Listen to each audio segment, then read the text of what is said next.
Laudetur Jesus Christus. Vatican and World News.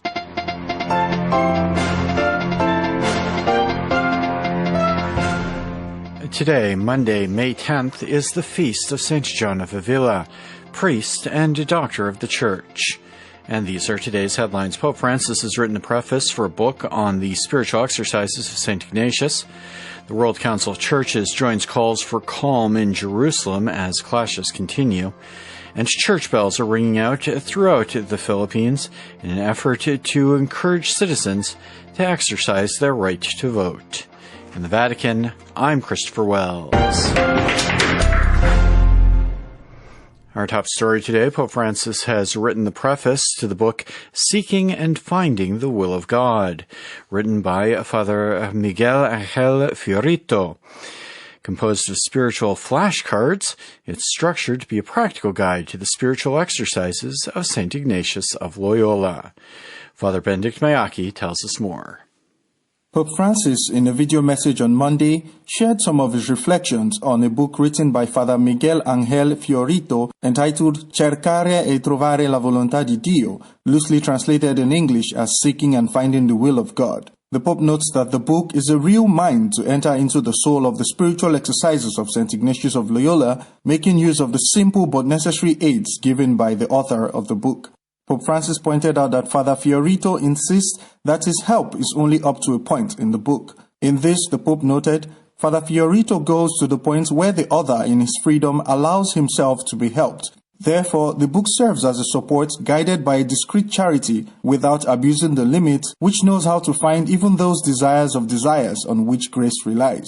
Pope Francis then points out that the book is composed of spiritual flashcards in which Father Fiorito put down everything that was helpful in the authors that he cited. The Pope explained that what Father Fiorito calls a spiritual flashcard is a literary genre all on its own, and is the result of a long work of contemplation and discernment. The Pope thus encourages everyone to read and use it in the same dynamic and spirit in which it was written, and highlighted the importance of the indexes and the text of the spiritual exercises which enrich the publication. The Pope went on to point out that the aim is to give oneself time to feel the emotion of the Spirit and to seek in concrete terms the will of God through the reform of one's life. He explained that the concept of reform is being expanded and deepened. As in the spiritual exercises, reform is not only in tension with what was once deformed, rather it also means conforming to what is new. The Pope further noted that reform does not have a functional character, nor one of self-perfection, but rather is aimed at mission, at the vocation of each one of us in life. Concluding, Pope Francis expressed his hope that the book, in its dimension of small notes for the exercises in which it was written, will help in the reform of life of all those who want to do the spiritual exercises. I'm Father Benedict Mayaki. In world news, violent clashes continued today in East Jerusalem as Palestinian protesters and Israeli police squared off near the historic Al-Aqsa Mosque. Around 300 protesters were injured in the fourth consecutive day of violence. Pope Francis and other Christian leaders around the world have called for an end to the violence racking Jerusalem. As Devin Watkins reports, the World Council of Churches has added its voice to appeals for dialogue and peace. The World Council of Churches, or WCC, is urging Israeli security forces and Palestinian protesters to put aside violence in favor of dialogue and understanding. Reverend Yohan Salsa, the acting General Secretary of WCC, expressed the concern of the Global Ecumenical Fellowship of Churches over the worsening situation. He also linked it to the threat of eviction many residents face in the Palestinian community of Sheikh Jarrah. Israel's Supreme Court was supposed to hold a hearing in the case considering the legality of eviction orders on Monday, but delayed it at the last minute until June. Reverend Salsa expressed deep distress at the plight of the Palestinian families of Sheikh Jarrah and at the unrest and violence that has ensued. He added that the correct response should be not more violence, but compassion and justice for the Palestinian people affected by this unfair and unjust situation. The WCC has been assisting the district's residents in their drawn-out court battle to keep their homes, which began in 2008. Through its ecumenical accompaniment program in Israel and Palestine, the WCC has even attended court hearings in support of families facing eviction. Renewed violence broke out in East Jerusalem last Friday at Al-Aqsa Mosque over the planned evictions. It continued for 3 straight nights and into Monday, which Israel marks as Jerusalem Day. Palestinian protesters threw rocks at Israeli police, who responded with stun grenades and rubber bullets. On Sunday, Pope Francis appealed for calm in the holy city of Jerusalem. He prayed that the city might be a place of encounter and not of violent clashes, a place of prayer and peace. The Pope also urged all sides to seek shared solutions in order to protect the unique identity of the holy city. Violence generates only more violence, lamented Pope Francis. Enough with the clashes. I'm Devin Watkins. Since the start of this year, thousands of migrants have reached Italy following a dangerous sea crossing across the Mediterranean. This past weekend, hundreds of migrants found their way to the Italian island of Lampedusa. Nathan Morley has the latest. According to reports, several hundred more migrants reached Lampedusa before dawn on Monday. They followed more than 1,400 others who arrived on Sunday. That was the largest number of migrants to come ashore in a single day. Many people reportedly slept on mattresses outside Lampedusa's busy migrant housing centre. Others were transferred to an unused ferry for quarantine until they can be tested for coronavirus. At the same time, boats were spotted off the coast of Malta with the charity alarm phones saying they needed urgent assistance. In all, 500,000 migrants have reached Italian shores since the beginning of 2015. That's according to the International Organization for Migration. Figures also show that between January the 1st and April 21st this year, 8,604 people arrived in Italy and 65 in Malta, whilst 359 died en route. People traffickers are taking advantage of the calm seas to launch unseaworthy boats towards the European coastline. Elsewhere, at least 5 people, including a woman and child, drowned when a boat carrying around 45 migrants capsized off Libya. The wreck was the latest disaster involving migrants seeking a better life in the West. A spokesman for the International Organization for Migration said the wreck took place on Sunday. She said fishermen rescued 40 migrants and returned them to the shore. Libya, in recent years, has emerged as the dominant transit point for migrants fleeing war and poverty in Africa and the Middle East. The oil-rich country plunged into chaos following a NATO-backed uprising that toppled and killed the long-time ruler Muammar Gaddafi in 2011. Earlier this month, at least 11 European-bound migrants drowned when a rubber dinghy capsized off Libya's coast. For Vatican Radio, this is Nathan Morley reporting.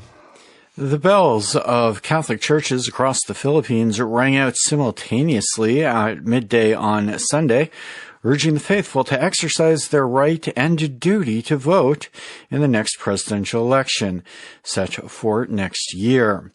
The bells pealed for 3 minutes, exactly 1 year before the country goes to the polls on May 9th, 2022, to elect successors to President Rodrigo Duterte and Vice President Leni Robredo.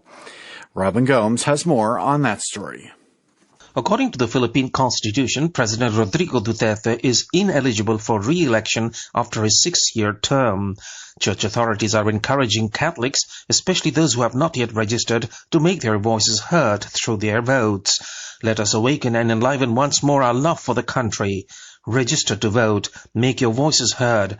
If you want to see change, elections are the democratic way to effect change, said Bishop Jose Colin Bagaforo of Kidapawan, the director of Caritas Philippines, the social and development arm of the Catholic Bishops' Conference of the Philippines, CBCP. He said Filipinos must begin to reflect on the qualities they want their next president to have as the election draws near.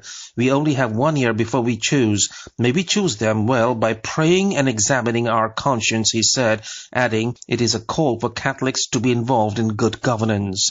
The ringing of bells was part of initiatives by a group called Elección 2022 Coalition, a non-partisan, multi-sectoral coalition of 29 civic and religious organizations and individuals, including Caritas Philippines. The group's campaign, dubbed Ready to Vote, is using both ground and social media initiatives to encourage the country's new and deactivated voters to register. CBCP President Archbishop Romulo Valles of Davao stressed that the electoral process is their sacred duty, not only as Filipinos, but as Christians. According to the Commission of Elections, some 1.5 million people will be voting for the first time. About another 4 million eligible voters have yet to register themselves, while 7 million others have been cut off from the electoral register for failing to vote in the previous elections and would have to re-register. The deadline for filing applications for registration is September 30th, 2021. I am Robin Gomes. Finally, the Dicastery for Promoting Integral Human Development on Monday announced the creation of a working group with the aim of excommunicating members of the Italian mafia. As Francesca Merlo reports, the formation of the group coincides with the beatification in Agrigento, Sicily, of the Sicilian magistrate Rosario Livatino, who was killed by the mafia in 1990. Here's Francesca Merlo. The Dicastery for Promoting Integral Human Development has announced the creation of a working group with the aim of excommunicating members of the Italian mafia. The formation of the group coincides with the beatification ceremony in Agrigento, Sicily, of the Sicilian magistrate Rosario Livatino, killed by the mafia in 1990. Rosario Livatino is the first beatified magistrate in the history of the Church. The initiative is a further step in the commitment on these issues of the dicastery presided over by Cardinal Peter Turkson, who had already created an international global network against corruption, organised crime and mafias in August of 2018. In paragraph 28 of his encyclical Fratelli Tutti, Pope Francis emphasizes how the loneliness, fears and insecurities of so many people who feel abandoned by the system mean that a fertile ground for mafias is being created. In the text, Pope Francis recalls how the mafias impose themselves by presenting themselves as protectors of the forgotten while pursuing their criminal interests. The statement seems to recall an underestimated risk also underlying the socio-economic crisis generated by the pandemic and develops the most recent papal magisterium on the topic of organized crime. From the vibrant historic appeal for the conversion of mafiosi pronounced by John Paul II in the Valley of the Temples in Agrigento in May of 1993, through the definition of the mafia as a road of death pronounced by Benedict XVI in Palermo in 2010, to the recent excommunication of mafiosi by Pope Francis in Sibari, Calabria in 2014. On that occasion, the pontiff, in the homily of the Holy Mass celebrated on the 21st of June on the esplanade of the ex-Insud area, defined the 'ndrangheta, worship of evil and contempt for the common good, and added that the mafiosi are not in communion with God, they are excommunicated.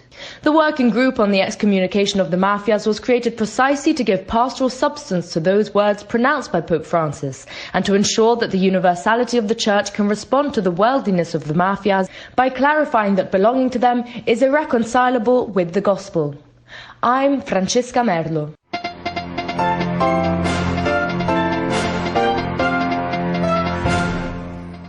And that brings us just about to the end of this edition of Vatican and World News.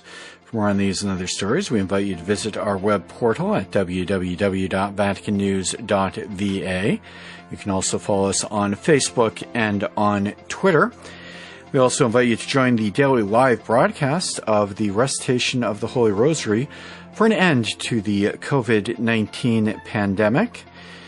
Tonight's Rosary is being broadcast from the Shrine of Our Lady of Knock in Ireland, and today's intention is for all people with disabilities. You can join us on our webpage, Facebook, Twitter, and on radio and television stations around the world.